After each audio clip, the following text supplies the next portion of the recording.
ధర్మం తగ్గిపోయి అధర్మం పెరుగుతున్న కాలమది. మూడు లోకాలు అశాంతిలో మునిగిపోయాయి.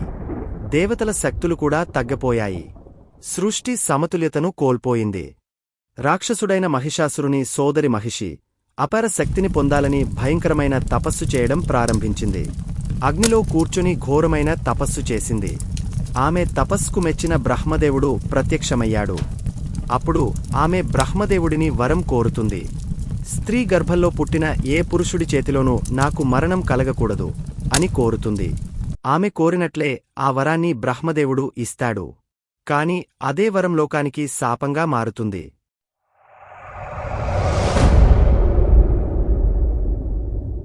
పొందిన వరంతో మహిషి అఘాయిత్యాలు చేయడం ప్రారంభిస్తుంది. దేవలోకాన్ని ఆక్రమిస్తుంది. ఋషులను హింసించి భూలోకాన్ని తన గుప్పెట్లో పెట్టుకుంటుంది. ప్రజలందరూ ఆమెకు భయపడేలా చేస్తుంది. ఇంద్రదేవుడు, అగ్నిదేవుడు, వరుణదేవుడు సహా అందరూ దేవతలు మహిషి చేస్తున్న హింసలకు భయంతో వణికిపోతారు. రక్షించమని దేవతలందరూ శివుడిని, విష్ణువును వేడుకుంటారు. దేవతలందరూ కైలాసానికి వెళ్తారు. అక్కడ ఉన్న పరమేశ్వరుణ్ణి రక్షించమని ప్రార్థిస్తారు. పరమేశ్వరుడు అపారమైన ధ్యానంలో లీనమై ఉంటాడు.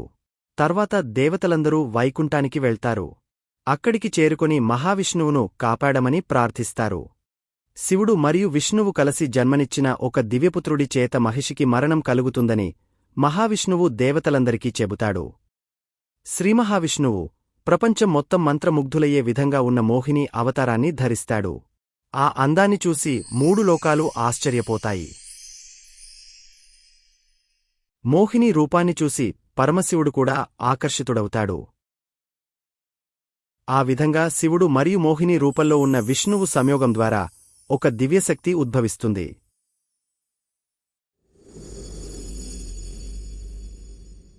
ఆ దివ్యశక్తి ఒక కాంతిగా మారి భూమిపైకి దిగివస్తుంది. పంబా నది ఒడ్డున దట్టమైన అడవిలో ఒక దివ్య సంఘటన జరుగుతుంది.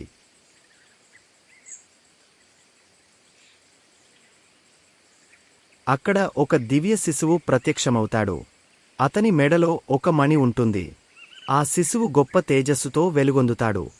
అంత దట్టమైన అడవిలో కూడా అతనికి మృగాలు ఏమీ చేయలేవు.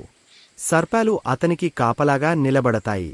జంతువులు అతనికి నమస్కరిస్తాయి. పాండల రాజ్యానికి రాజైన రాజశేఖరుడు అడవిలోకి వేటకు వస్తాడు. వేటకు వచ్చిన రాజుకు ఆ శిశువు ఏడుపు వినిపిస్తుంది. ఆ శిశువును చూసిన రాజు హృదయం కదిలిపోతుంది. ఆ శిశువును చేతుల్లోకి తీసుకొని అపార ఆనందాన్ని పొందుతాడు. సంతానం లేనందున ఆ శిశువును దత్తత తీసుకుంటాడు రాజు. ఆ బాలుడి మెడలో ఉన్న మణి కారణంగా అతనికి మణికంఠుడు అని పేరు పెడతాడు. మణికంఠుడు చిన్న వయస్సులోనే విద్య, ధర్మం, యుద్ధ పరాక్రమంలో నైపుణ్యం సాధిస్తాడు.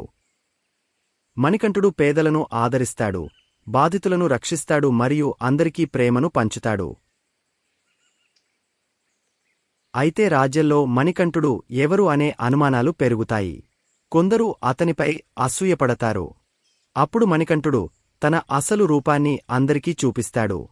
తాను వచ్చిన కారణం మహిషిని సంహరించడమేనని చెబుతాడు.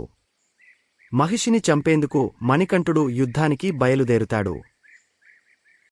అయ్యప్ప విషయాన్ని తెలుసుకున్న మహిషికి తీవ్రమైన కోపం వస్తుంది. అయ్యప్పను ఎలాగైనా చంపాలని నిర్ణయించుకుంటుంది. అయ్యప్ప మరియు మహిషి మధ్య భయంకరమైన యుద్ధం జరుగుతుంది. చివరికి అయ్యప్పస్వామి మహిషిని సంహరించి యుద్ధంలో విజయం సాధిస్తాడు. మరణానంతరం మహిషికి మోక్షం లభిస్తుంది.